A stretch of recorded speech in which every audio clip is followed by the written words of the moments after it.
Good morning, everyone. Today is Friday, and I'm making a tiger design on a onesie. And while this is stitching out, I am making freestanding lace crosses for my Bible study group. Here is a picture of the tiger. Later on, I will be making a bib, but I ran out of bibs. And while I'm working on these two projects, I'm trying to get this sewing room cleaned and organized. What a mess.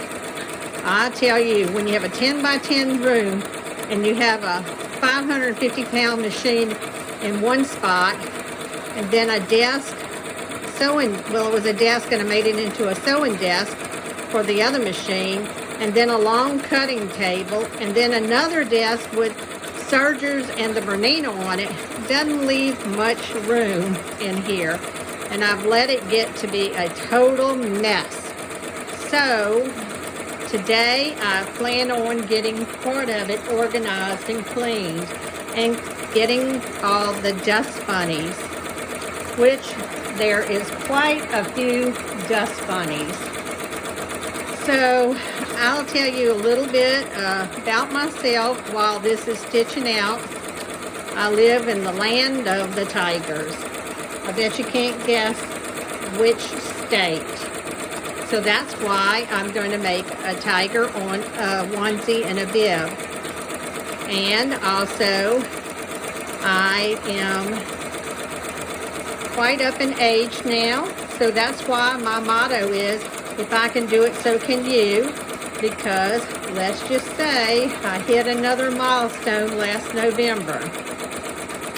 Plus, I have a severe injury, which only allows me to embroider a couple of hours a week, and I'm taking therapy for it, but I don't know if the therapy's working. I might have to get a shot, which I'm trying to avoid, but it was a very serious injury to my arm, which caused me 2 hospital stays and a major surgery. So that's another reason why I say, if I can do it, so can you, because this Ricoma MT 1501 is not a real easy thing to learn. And the main reason why is because you got to get over your fear of it. First of all, it's way bigger when it was delivered to my house than I thought it was going to be.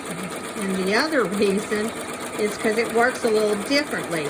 These arrow buttons are really the opposite of what they should be. Up is really down and down is really up. But once you get the hang of it, it is smooth sailing, unless the machine decides to be naughty, which sometimes it has been, and a lot of times it's my error, like not putting the bobbin in correctly. And when I did that, it caused the needle to break because the bobbin fell out. So you got to be really careful when you're putting the bobbin in. Let's see, what else can I tell you? This was quite an investment, which I'm almost through paying for it. And a lot of my friends and family were like, what? You're spending how much?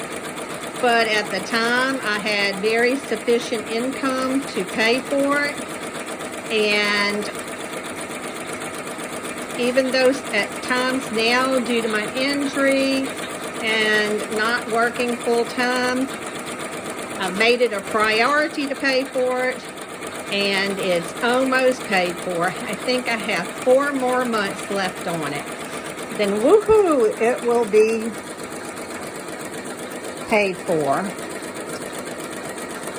Another thing is that you got to have pretty good eyesight and steady hands to thread the needles, which sometimes can be a challenge, but it can be done, because if I can do it, anybody else can do it, because my right arm is not in the best of shape. So that's a little bit about myself. And if you have any comments, I'd love to hear them. any. I love to hear them. And we're getting close to being finished. I only have about 1,000 more stitches to go, and then this design will be finished.